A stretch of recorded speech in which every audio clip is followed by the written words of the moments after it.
بسم الله الرحمن الرحيم الحمد لله رب العالمين وصلى الله على سيدنا محمد النبي الأمين وعلى آله وصحبه والتابعين وبعد أيها الملأ الكريم السلام عليكم ورحمة الله وبركاته.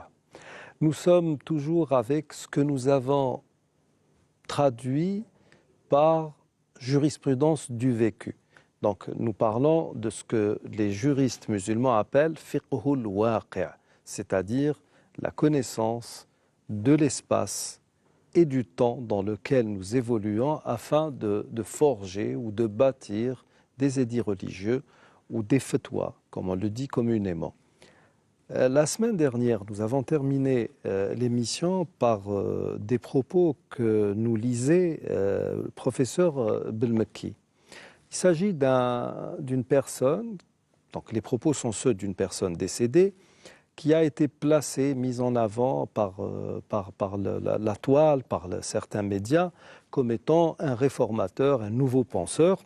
Et cet homme dira ou a dit « لقد قلب الشافعي الأمور رأسا على عقب ». Shafi'i a inversé les choses complètement, où il a mis les choses sans dessus-dessous.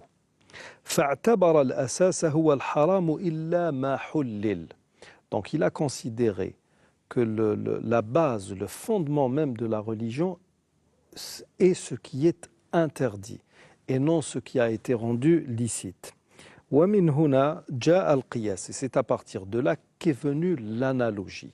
Al-Qiyas, c'est l'un des fondements du droit musulman. أصل من أصول الفقه. Nous avons le Coran, nous avons la tradition prophétique, nous avons le consensus, l'ijma' et le qiyas, l'analogie. Ce sont là les quatre fondements qui font l'unanimité de toutes les écoles de droit. Sauf que quand on parle de consensus et d'analogie, il y a quelques divergences entre les savants. Pour le reste, chacune des écoles va mettre en avant un fondement.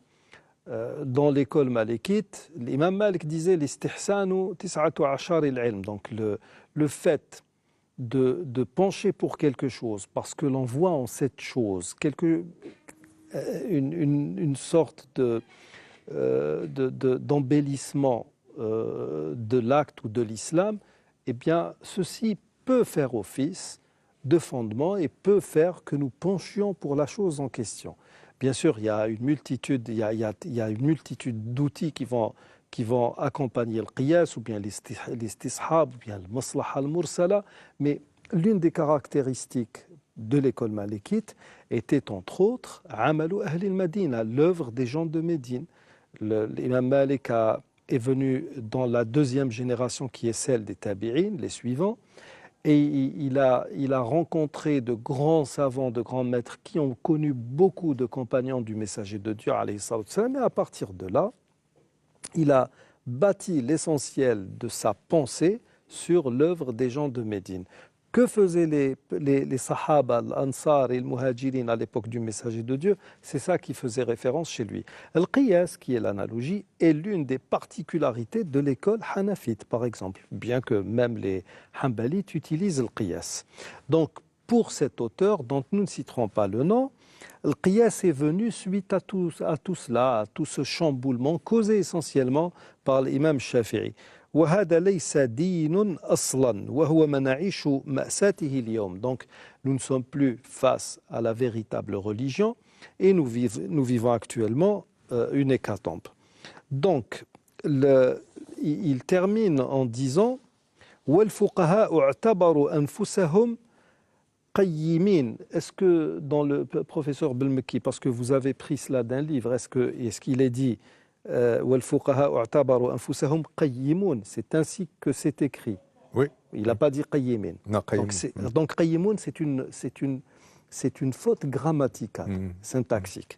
Et le problème est que cet auteur se présentait aux gens comme étant un virtuose de la langue arabe. Donc والفقهاء اعتبروا أنفسهم قيمين بدل قيمون لتعليمنا كيف نمارس الحلال. Donc les juristes musulmans se sont érigés en dépositaires de la tradition, temple, oui, les gardiens du temple, pour nous apprendre comment pratiquer ce qui est licite. ولا يوجد مهزلة أكبر من ذلك. Donc il n'y a pas, comment traduire mahzala ici? Il n'y a pas plus risible que ça, quoi. Donc là il y a pas plus absurde que cela. Là il y a des termes qu'on va retenir. Alors l'imam Shafi'i. Qui est l'imam Shafi'i, monsieur Boujnoun? Bismillahirrahmanirrahim. Bismillahirrahmanirrahim. L'imam Shafi'i est un des fondateurs des quatre principales écoles de l'islam, avec le malikisme, le hanbalisme, le hanifisme. Donc, l'imam Shafi'i est considéré aussi comme un des premiers juristes à avoir élaboré une jurisprudence très appliquée, très pointue, qui est présent dans son livre, notamment Al-Umm. Oui. Kitab Al-Umm. L'œuvre magistrale. Qui est son œuvre magistrale et que j'ai justement, entre parenthèses, l'honneur de traduire en français. Donc c'est un livre dans les fondements de la jurisprudence, de la jurisprudence. Voilà, usul al-fiqh. Donc, et ce qui est remarquable, c'est que l'imam Shafi'i avait deux comment dirais-je, il a deux phases, deux écoles, exactement, dans sa vie. Le qadim ou le jadid. C'est quand il habitait, quand il est allé en Irak. Voilà, en Irak. Et le jadid quand il est parti en Égypte. Voilà, en Égypte. Lui-même, il est originaire de Gaza, de l'actuelle Gaza, voilà, en Palestine. Donc je dis, ce qui est remarquable dans le cheminement de l'imam Shafi'i, c'est qu'il avait justement deux phases dans sa vie. Lorsqu'il était en Irak, il avait élaboré une forme de jurisprudence, de pensée, vu d'après le contexte, comme vous l'avez dit, dans lequel il vivait. Il vivait, exactement, l'espace et le temps dans lequel il vivait. Lorsqu'il est parti s'installer en Égypte, il avait un changement radical de la vie, exactement, de la vie. Donc c'était un autre contexte. Et il a justement, à partir de là, il a élaboré une autre vision, une autre jurisprudence adaptée au contexte dans lequel il s'est qu'il a trouvé en Égypte. Voilà, dans lequel il s'est établi, qu'il avait trouvé en Égypte. Et de ce point de vue, on peut considérer l'imam Shafi'i et l'école qu'il avait fondée comme une des grandes écoles de l'imam Shafi'i. Justement, c'était en quelque sorte une synthèse entre l'école malikite, celle de son maître, et l'école d'Abu Hanifa. Donc, donc c'est une école qui était conforme un peu traditionnaliste, en même temps rationnel, voilà, exactement. Donc il a fait une synthèse entre les deux écoles, et cette école a donné de grands pratiquement tous les domaines. Pratiquement tous les. يبعث الله على كل 100 عام. Il y a un hadith qui dit que chaque 100 ans, Dieu envoie un grand mujtahid, et la majorité des Shafi'i. Exactement. Ça a donné Abu Hamid al-Ghazali, ça a donné beaucoup de grands savants. L'école malikite, Soyoti qui était, entre autres. Mais alors là, il y a quand cette Azz ibn Abd Salam aussi. Izz ibn Abd Salam. Oui. Donc le problème avec les propos de ce penseur, du moins c'est ainsi qu'on le faisait passer, qui était, soit dit en passant, un ingénieur, tout simplement. Alors il parle de l'imam Shafi'i, lui qui était je ne sais pas, on le faisait passer comme un super érudit de la langue arabe. Alors l'imam Shafi'i, notons-le, quand vous avez traduit une bonne partie, beaucoup d'exégèse, et vous savez que les exégètes, par moment, pour démontrer le sens d'un terme, utilisent de la poésie de l'ère anté-islamique, pré-islamique. Oui. Mu'allaqat, etc. C'était l'arabe pur, dans le style le plus parfait, le plus éloquent. Et avec les poètes arabes, on démontrait que tel terme voulait dire telle chose, ou bien pour aller à l'étymologie d'un terme, on utilisait des vers, de la poésie. Eh bien, tout le monde était d'accord sur le fait que la seule personnalité qu'on pouvait utiliser, dont les poèmes étaient utilisés comme argument en termes d'exégèse, c'était l'imam Shafi'i. Donc l'imam Shafi'i parlait l'arabe mieux que cet homme, dont nous ne citerons pas le nom. Et là, donc, quand il dit « qalab al-umur ra'san ala aqib », et quand il dit par la suite que voilà, cet esprit arabe n'arrive pas à produire, n'arrive pas à s'adapter à son époque, l'imam Shafi'i, vous avez le madhab al-qadim qui était l'Irak, le madhab al-jadid qui était celui d'Égypte. Et pourquoi est-ce qu'il a fait cela? Parce qu'il donnait des fatwas, il a forgé des avis et une pensée quand il était en Irak, parce qu'il était dans un milieu. Quand il est allé en Égypte, donc tout a changé du tout au tout, et à partir de là, il ne donnait pas aux gens les mêmes fatwas, tout simplement. Donc sommes-nous face à un esprit sclérosé, professeur Belmouki, ou sommes-nous face vraiment à quelqu'un qui réfléchit? Cet imam Shafi'i, dont notre ami parle de la sorte, qalab al-umura ra'san ala aqib, en disant que l'imam Shafi'i partait du principe que tout était interdit et à partir de là, on allait essayer de trouver quelque chose ou certaines choses qui étaient licites. Alors que l'imam Shafi'i est à la base pratiquement de cette règle de droit qui dit l'aslu fil ashya'i al-ibaha. Donc tout est licite à la base et n'est considéré comme illicite que ce qui a été décrété en tant que tel par un texte, soit un verset coranique, soit un hadith du prophète sallallahu alayhi wa sallam. L'imam Shafi'i radhiyallahu anhu, on peut le juger à travers son œuvre, comme vient de le faire Oustaz Boujnoun,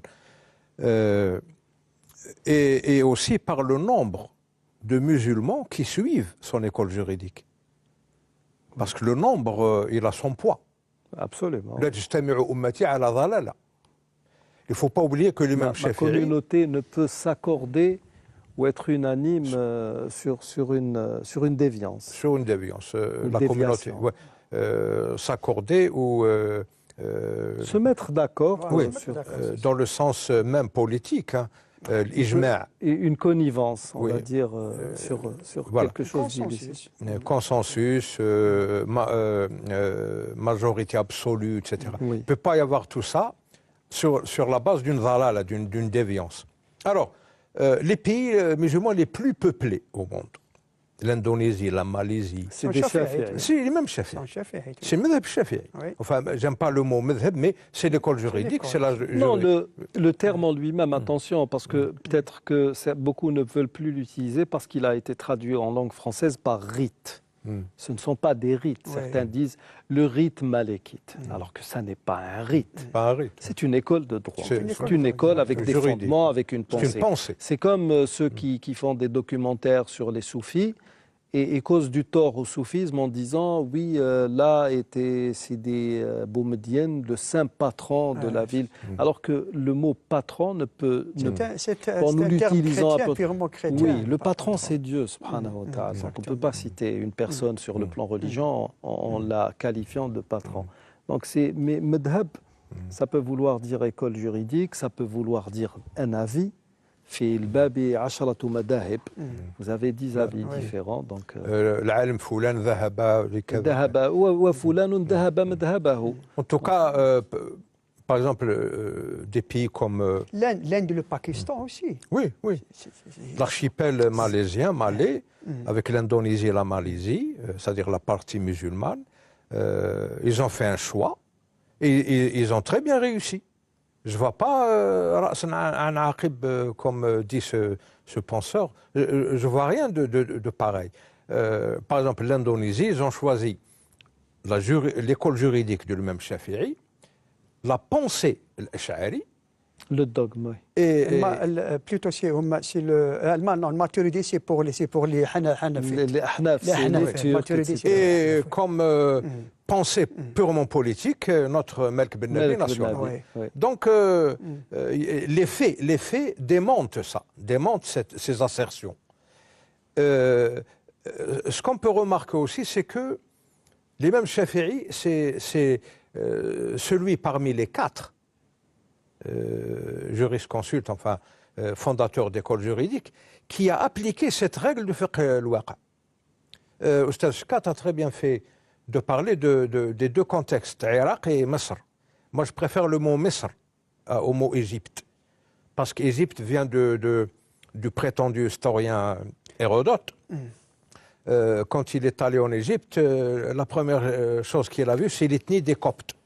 Alors il l'a appelé Aegyptos, c'est-à-dire le pays des Coptes. Mais l'Égypte, en arabe, c'est Misr. Et je respecte beaucoup ce mot parce que il est dans le Coran. Dieu a appelé... Bien qu'il y ait divergence Ouais, aussi mais, là-dessus. Misr aussi veut dire. Oui, Misr هبطوا مصرا قالوا n'importe Non, quel contrée. linguistiquement, c'est le singulier Enfin, peu importe. de Amsar. Et ça veut dire les pays Touchoum, les pays limitrophes qui sont multi-ethniques. C'est ça le sens principal du mot Misr. Multi-ethniques. Il y a des Coptes, des Nubiens, Revenons à. Oui, non, mais ça c'est Non, mais fiqh al-waqa'. elles sont intéressantes, Les digressions. de Oui. professeur Non, ce n'est pas des digressions. C'est ça, fiqh al-waqa'. Il s'est retrouvé dans un pays musulman, mais multi-ethnique, donc multiculturel. Et c'est pour ça qu'il a adapté son fiqh aux exigences Oui, du voilà. milieu contextuel. Très juste. Contextuel. Ce n'est pas une digression que je fais, j'appuie Non, les nous parlions, capacités. professeur Blouki, nous parlions de digression dans l'étymologie, quand vous parliez Voilà. de l'étymologie du mot. Oui, C'est ça, il faut bien une introduction au thème. Alors, maintenant, parlons un peu des capacités dans la langue arabe de ce monsieur. On remarque dans ses travaux, enfin dans ses pensées entre guillemets, qu'il joue beaucoup sur la langue justement, les termes, le sens des termes. Par exemple, il fait une différence entre ab et walid, entre et walida. Pourquoi? C'est pour détruire plus tard structurellement qadit al-mirath, al-irth. Pour lui, c'est pas forcément la mère génitrice, mais elle est prépondérante par rapport à l'oualida et elle doit hériter. Alors que dans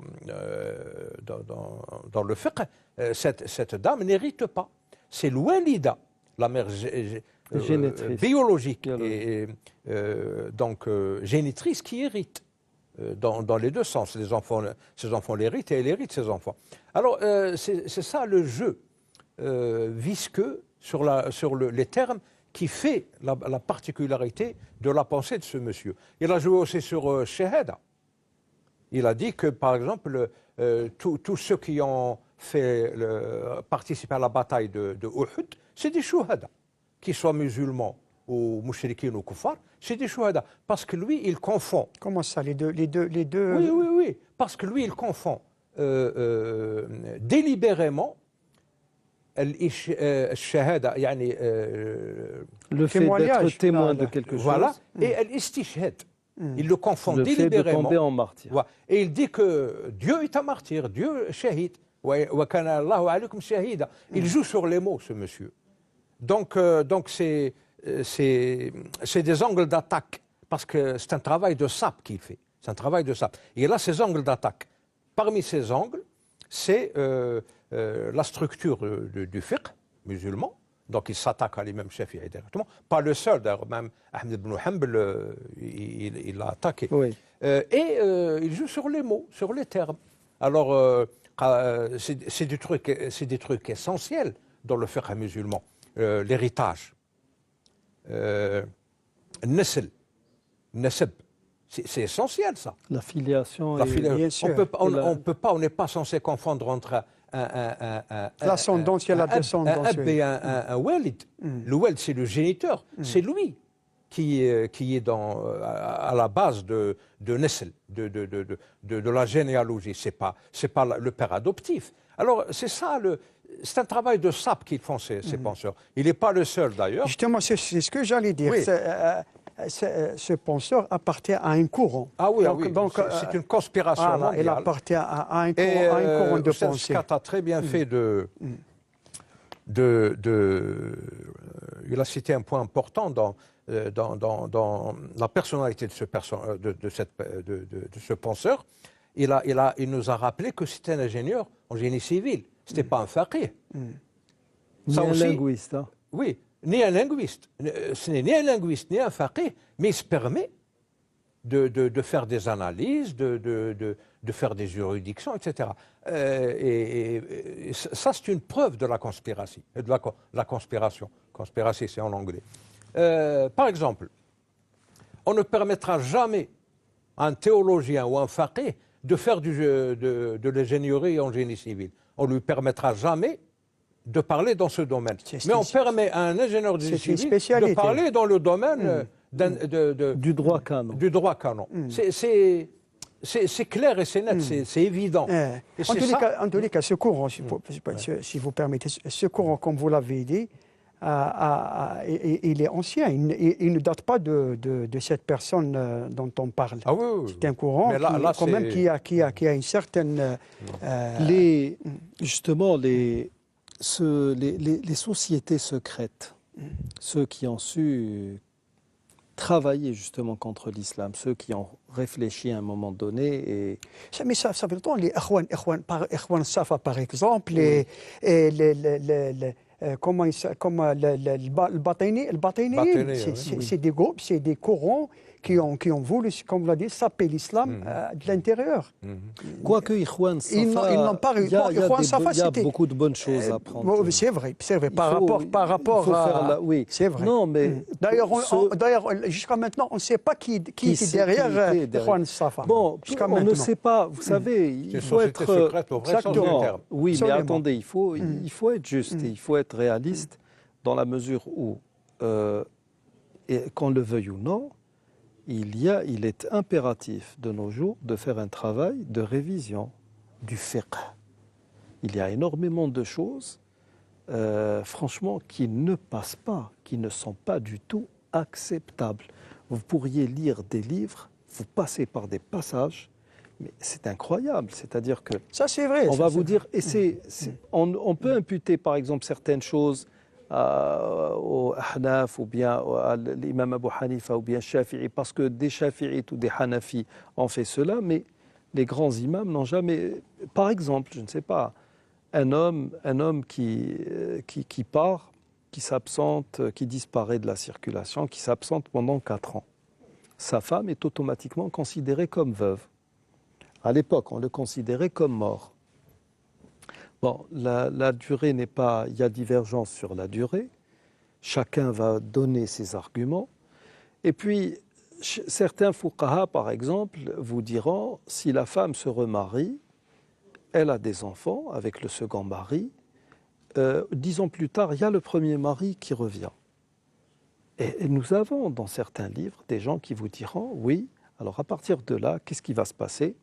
On va automatiquement annuler le second mariage, et ce qu'elle a eu comme progéniture avec le premier va être affilié avec le second va être affilié au premier. Non mais attendez, il y a plus que du non-sens là-dedans. Abu Hamid al-Ghazali le disait, Ibn Rushd aussi. Et il y a eu Ibn Rushd, rahmatullahi alayh, alors Ibn Rushd, oui, le Hafid, il y a Sahib al-Bayan ou al-Tahsil qui est le Jad, il y a le Hafid, c'est lui Averroès dont tout le monde parle, Ceux qui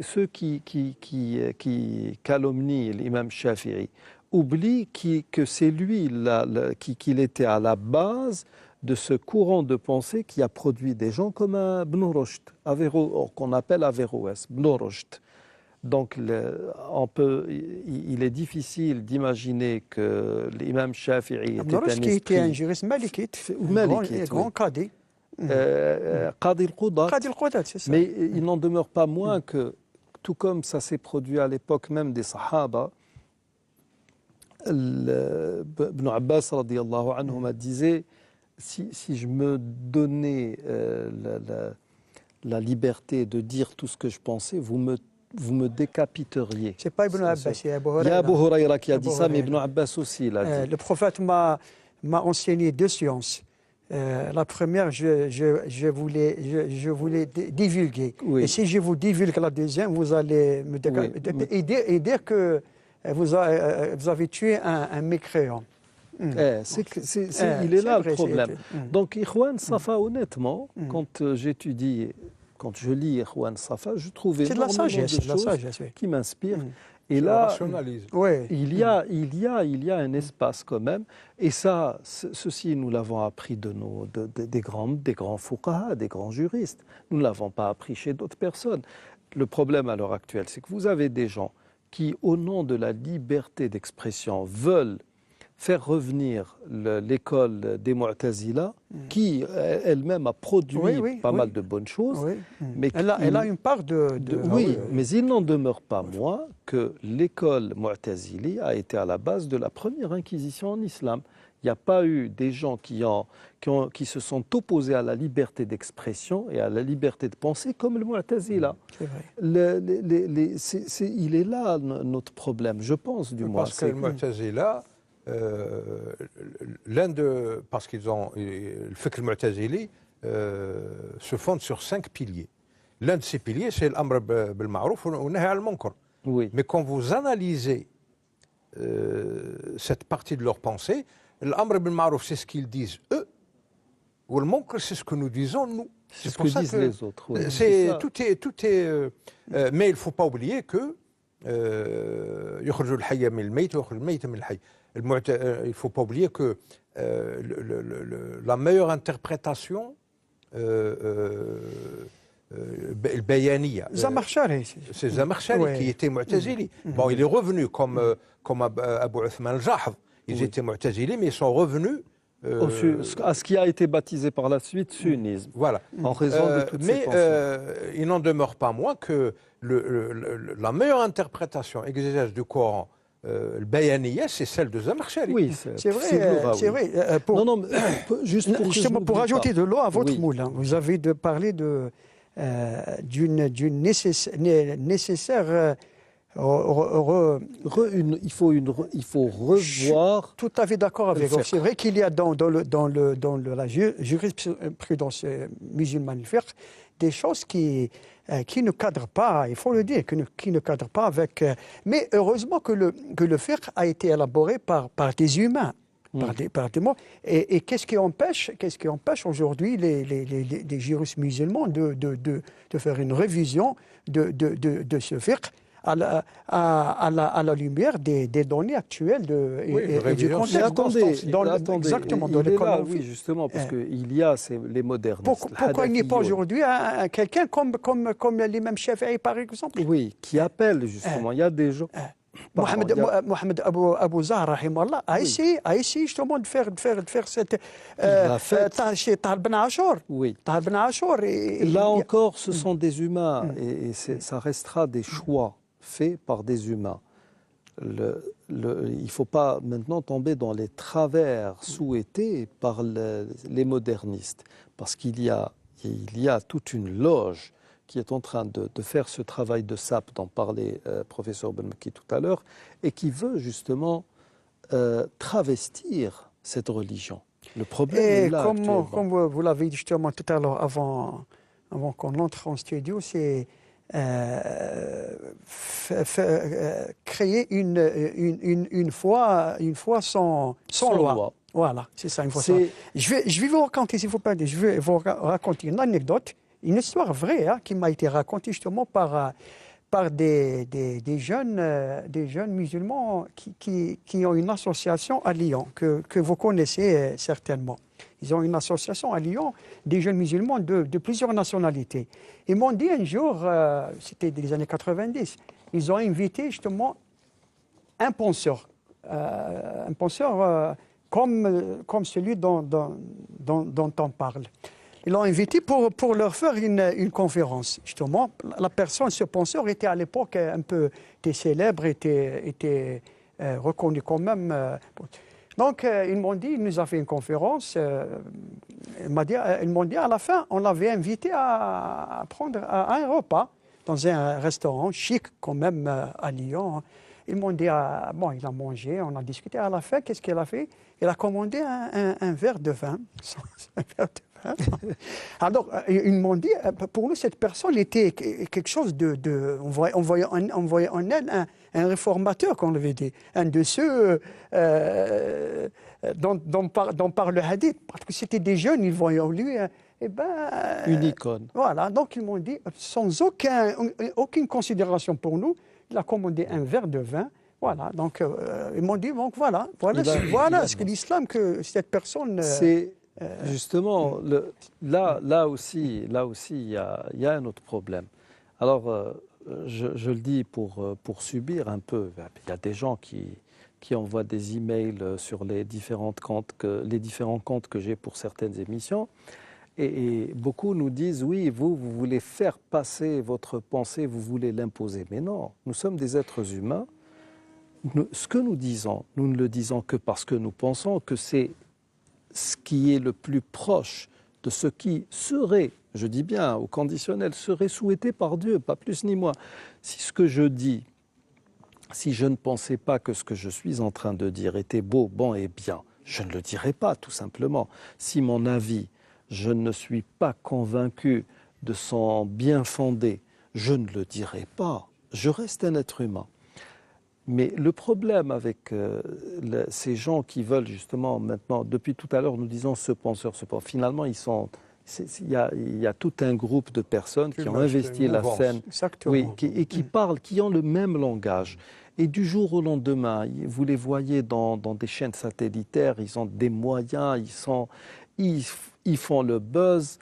Et pourquoi? Parce qu'ils disent ils débitent des qui plaisent à l'Occident, qui plaît à certains. Voilà. Comme par exemple, je ne sais pas. Maintenant, beaucoup, je le vois sur Facebook, par exemple. Beaucoup, les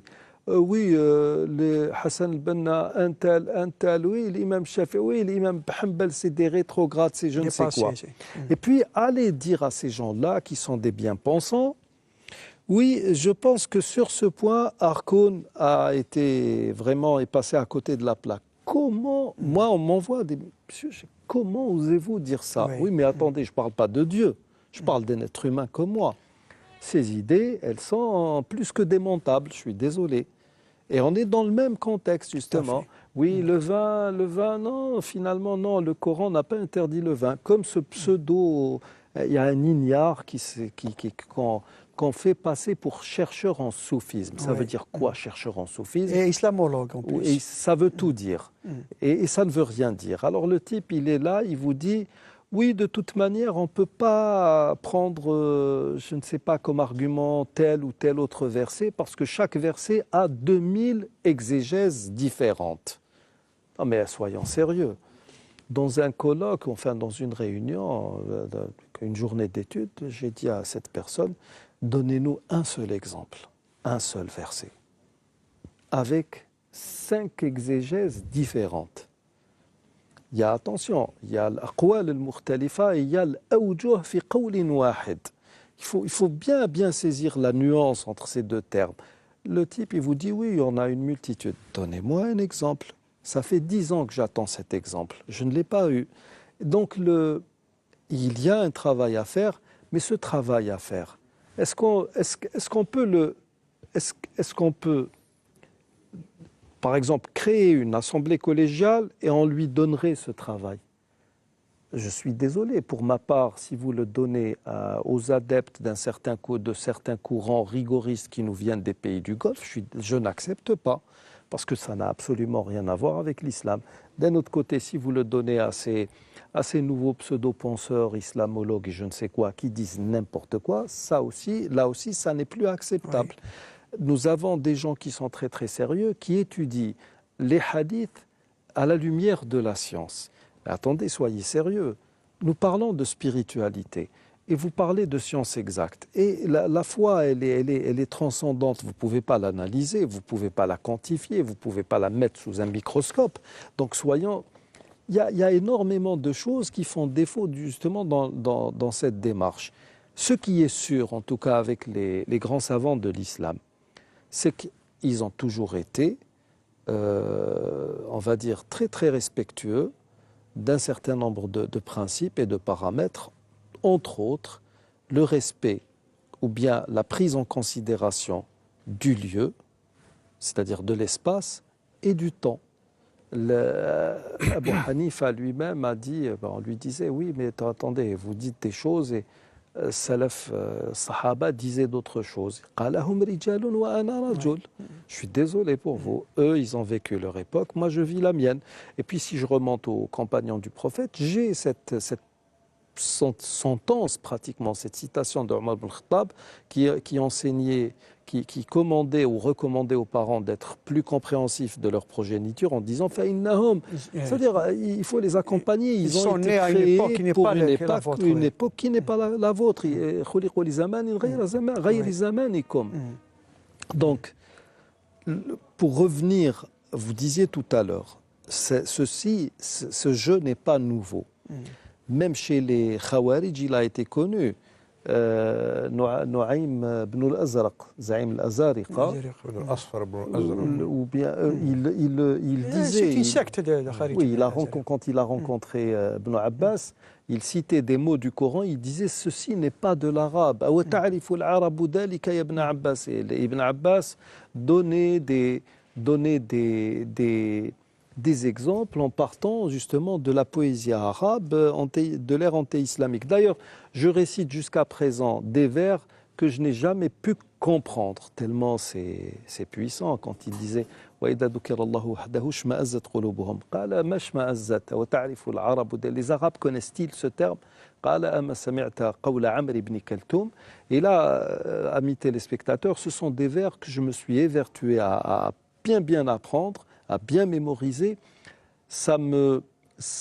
À chaque fois que je les cite, ça me donne une idée de ma faiblesse en termes de connaissance de la langue arabe. قال أما سمعت قول عمرو بن كلثوم قال إذا عض. Je sais que ça parle des chamelles qui sont, on va dire, récalcitrantes. إذا عض بها الثقاف اشمأزت وولته عشوزنة زبونة عشوزنة إذا انقلبت أرنت تشج قفا المثقف والجبينة. Je ne sais pas ce que ça veut dire. J'ai appris ce vers et j'ai tenté de le comprendre, mais pour vous donner une idée déjà de l'immensité de cette langue arabe et du fait qu'il y ait toujours eu des esprits malsains, malveillants, qui ont travaillé sur ça. Et avec ce début du XXIe siècle, c'est-à-dire, ça va commencer avec le début carrément du XXIe siècle, on a remarqué, vu l'émergence d'un certain nombre de personnalités qui n'avaient rien à voir avec les sciences religieuses, qui n'avaient aucune compétence, aucune expertise et qui parlaient de tout et de rien. Et malheureusement, je suis désolé pour beaucoup d'entre vous, quand vous nous parlez d'une personnalité comme Harkoun, je suis désolé, ça ne peut pas faire partie des penseurs musulmans. Ça peut être un penseur critique, vous pouvez le considérer comme pratiquement c'est une version hybride de l'orientalisme, mais ça n'est pas un penseur musulman. Parce que dans tout ce qu'il dit, moi qui suis un petit musulman, je lis Harkoun, c'est la déconstruction de l'islam, tout simplement. Ça, nous aurons l'occasion d'en parler avec les nouveaux réformateurs. Maintenant, quand on parle des fuqaha aussi, Nous l'avons remarqué chez une personnalité algérienne qui passe son temps à médire des fuqaha. Oui, les fuqaha ont fait, les fuqaha ceci, les fuqaha cela. À la limite, si on me parlait des muhaddithin, c'est vrai que quand le hadith a pris le pas sur le fiqh, il y a eu beaucoup de déviations. Oui. Mais les fuqaha, est-ce qu'ils ont réellement pris l'islam en otage, l'ont modelé comme ils le voulaient et l'ont présenté aux gens comme eux le voulaient? Non, pas du tout. Pas du tout. Les fuqaha ont essayé, comme l'a dit justement Abu Hanifa, ont essayé de, en tant qu'être humain, vivant à leur époque, dans leur contexte, ils ont essayé d'élaborer une jurisprudence qui soit adéquate avec justement le milieu dans lequel ils vivaient. C'est vrai que des fois, le caractère, le tempérament de l'être humain influe un peu sur... On a dit, d'ailleurs les fuqaha disent que Abdallah ibn Omar était connu pour être un peu sévère, contrairement à Ibn Abbas qui était plus ou moins souple. Oui. Donc c'est vrai, mais de façon générale, au contraire, les fuqaha ont fait une œuvre extraordinaire en nous présentant, par exemple, Ibn Ashir, lorsqu'on lit Ibn Ashir, au contraire, il a essayé de simplifier autant que faire se peut les règles juridiques de l'islam à travers même de la poésie. Donc, c'est vrai que ça reste, c'est pas le Coran. Le fiqh est une œuvre humaine. Est une œuvre humaine élaborée à partir des sources fondamentales que sont le Coran et la tradition. Mais comme justement vous l'avez dit tout à l'heure, nous avons des règles qui permettent de toujours revoir les choses, avancer, progresser à travers ce qui permet cela, comme l'ijtihad, comme l'analogie, le qiyas, comme l'istihsan, l'istishab, etc. Donc ce sont des outils qui permettent aux musulmans de toujours être au jour le jour, si j'ose dire, dans la jurisprudence quotidienne de sa vie. C'est une actualisation permanente. Exactement. Voilà. Ce qu'il ne faut pas oublier quand on parle de ces gens, c'est que, comme on l'a dit la dernière fois, l'islam se positionne en fonction de 3 critérions. Le Saint-Coran, les hadiths, qudsi ou ordinaires entre guillemets, et la sira. Qu'est-ce qu'ils ont fait ces maîtres qui ont fondé des écoles juridiques?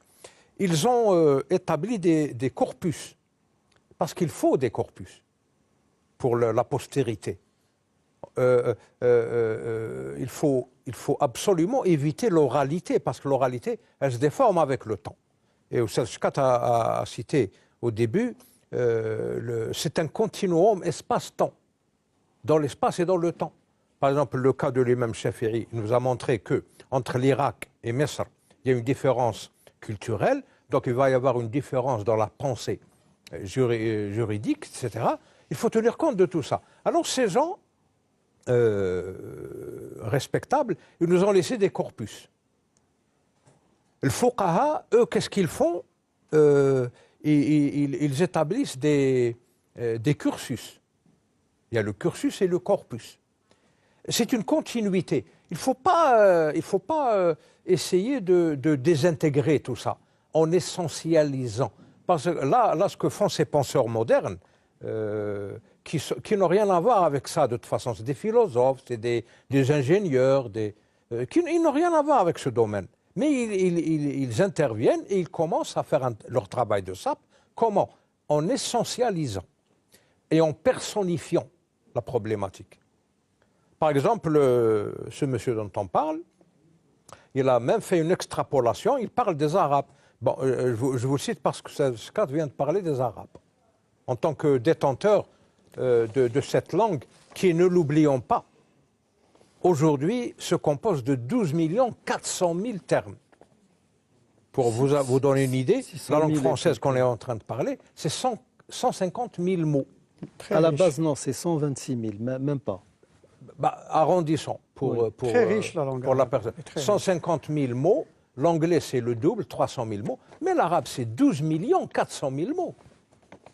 Comment se permettre de dire à Ibn al-Abbas, ce mot n'est pas arabe dans le Coran, ce mot n'est pas arabe. Ça c'est de la déconstruction, avant terme. C'est de la déconstruction. Quand vous dites tel mot n'est pas arabe. Non, mais attendez, justement, quand j'analyse, parce que personnellement, j'ai appris à étudier le fiqh en prenant en considération l'histoire, parce que les anecdotes ou bien les faits ont une histoire, ils ont une genèse, Bien et à sûr. partir de là, on étudie le tout. On ne va pas étudier juste ce qu'a dit le maître. Oui, ceci passe, ceci ne passe pas. Pourquoi ça ne passe pas? Est-ce qu'il y a une raison? Est-ce qu'il y a le verset qui est cité? Est-ce qu'il a des causes de révélation? En tout cas, oui. Est-ce que le degré faites ceci, ne faites pas cela, entre le fait d'agir et de ne pas agir, il y a aussi des paliers. Il y a des choses considérées comme étant haram, donc qui ne passent pas du tout, qui sont péchés, qui sont illicites. Il y en a d'autres qui sont dans ce que nous appelons le makruh, donc ce qui est abhorré. Même quand Dieu dit faites ceci, il y a l'impératif qui implique une obligation religieuse.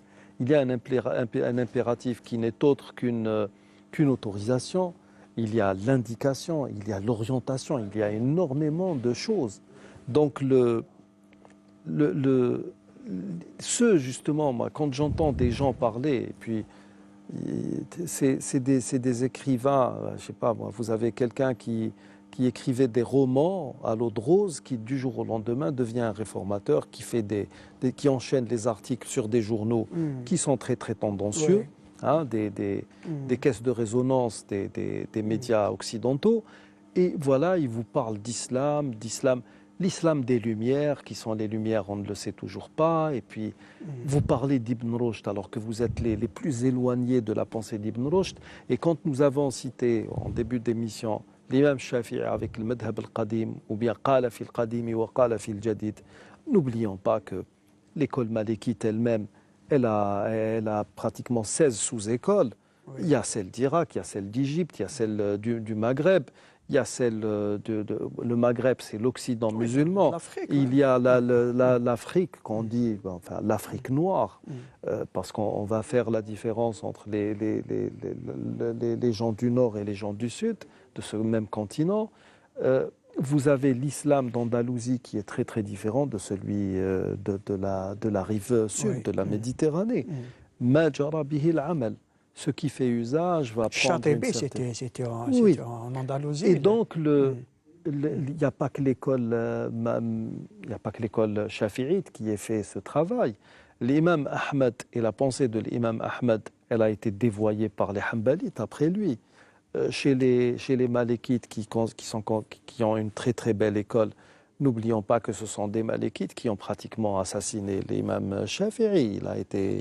Il a été tabassé par des Malékites. Et c'est des Malékites, Malékites qui ont brûlé les livres de l'imam al-Ghazali en Andalousie. Et l'autodafé d'Ibn Rushd a été... C'est par des Malékites.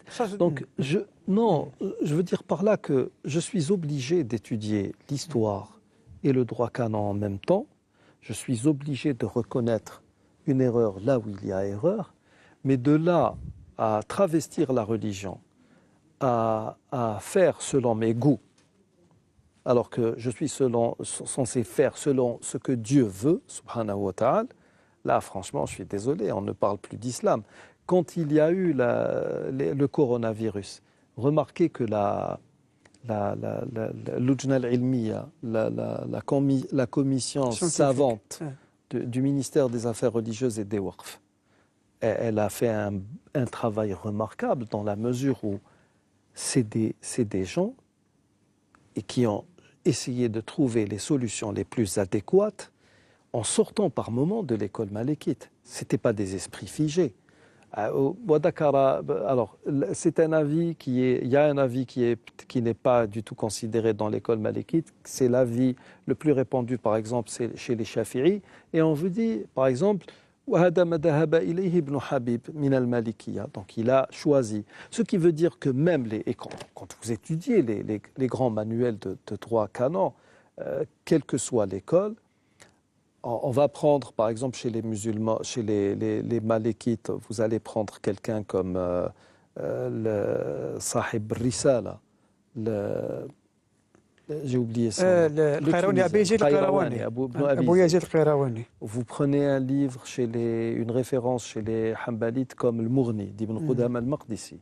Vous prenez un livre chez les Hanafites ou chez les Hanbalites ou chez les Shafi'ites, vous allez toujours trouver que oui, donc nos amis, c'est l'école. Puis on vous dit, mais un tel a dit cela. C'est-à-dire qu'un tel est sorti de l'école et a choisi un avis qui est celui des autres écoles.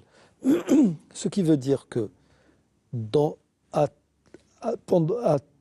durant toute l'histoire des musulmans, à chaque époque, il y a eu des gens qui se sont affiliés à une école parce qu'on ne peut pas tout apprendre en même temps. On est obligé d'être dans une école, d'avoir déjà une base, un socle, et à partir de là, il y a beaucoup de grands savants qui ont finalement dit ce qu'ils pensaient être vrai, tout simplement. Il y a des savants qui ont atteint le degré de mujtahid, voilà, qui étaient au-dessus de toutes les écoles.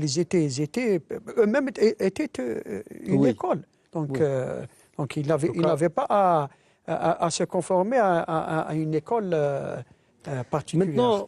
Maintenant vous savez, il y a beaucoup de gens qui... Vous recevez vous-même des messages, il y a beaucoup de gens qui vous disent « nous ne savons plus à quel sein se vouer ou nous vouer ». Maintenant, il y a quelqu'un qui a vécu dans un système de pensée occidentalisé, à outrance. Il est clair que certaines idées qui viennent de très très loin, je parle de l'histoire, et de très très loin aussi, je parle de la géographie, donc ça vient d'Orient et de quelques siècles auparavant, ça va un peu heurter sa sensibilité. Je ne peux pas accepter cela. Moi, j'aimerais bien être à l'ère du temps. Moi, j'aimerais bien vivre comme vivent les superpuissances, les gens qui ont dépassé tout cela, alors que finalement, l'Occident n'a jamais rien dépassé. L'Occident, c'est l'Occident. Il est un peu plus sophistiqué, il est un peu plus beau, mais pas plus ni moins. Quel conseil donner aux gens? Est-ce que ces gens qui lisent des personnalités qui ne font que dans la critique et de manière abusive, est-ce qu'ils ont le droit, s'ils ont un degré ou une certaine connaissance qui leur permet de faire la distinction entre ce qui est vrai de ce qui est faux, est-ce qu'ils ont le droit de se limiter à ces penseurs ou à ces gens qu'on a érigés en penseurs, en dépositaires de la sagesse universelle? Est-ce qu'ils ont le droit, honnêtement? Est-ce que j'ai le droit de venir vous dire, oui, quand quelqu'un comme Harkoun parle, personne n'a le droit de s'opposer parce que c'est un grand penseur. Alors que j'ai des penseurs en islam, des contemporains, à côté desquels, je ne sais pas moi, Harkoun, c'est Ypsilon. Harkoun, oui, Harkoun déjà il n'a pas fait une formation comment dirais-je, théologique, voilà. Rien à voir avec le domaine. Exactement. Donc il a fait une formation en arabe. Donc je me souviens, Cheikh Bouhamran, il a toute une synthèse sur lui. Il a justement. étudié, il m'a dit un jour, nous avons étudié ensemble la littérature arabe. Donc il n'a pas fait une formation théologique. Donc il a été foulé, il faut le dire, c'est l'histoire. Il a été influencé plusieurs membres Par un seul. Cheikh Bouhamran m'a donné le nom d'un seul orientaliste. C'est pas Massignon, non. Non, pas Massignon, non. Un autre, il m'a dit tout ce qu'il écrit, il le prend, c'est du copier-coller d'un seul orientaliste. Et Cheikh Bouhamran était docteur en philosophie. Exactement. Attention. Oui. Donc, oui, le seul conseil que je pourrais... C'est pas lui garder, non? J'ai oublié. En tout cas, un conseil à donner à nos téléspectateurs. Vous avez le droit de poser des questions. Vous avez le droit de ne pas tout accepter, de ne pas tout assimiler, de ne pas tout gober. Ça, c'est votre droit le plus absolu. Mais faites au moins l'effort de lire, de faire des synthèses entre les différents courants pour avoir un avis plus éclairé sur un certain nombre de questions. Nous arrivons au terme de cette émission. Nous poursuivrons probablement de manière plus ou moins déclinée la prochaine fois. D'ici là, nous vous disons Nastawdi'ukum Allah alladhi la tadi'u wada'i'uhu. Assalamu alaykum wa rahmatullahi wa barakatuh.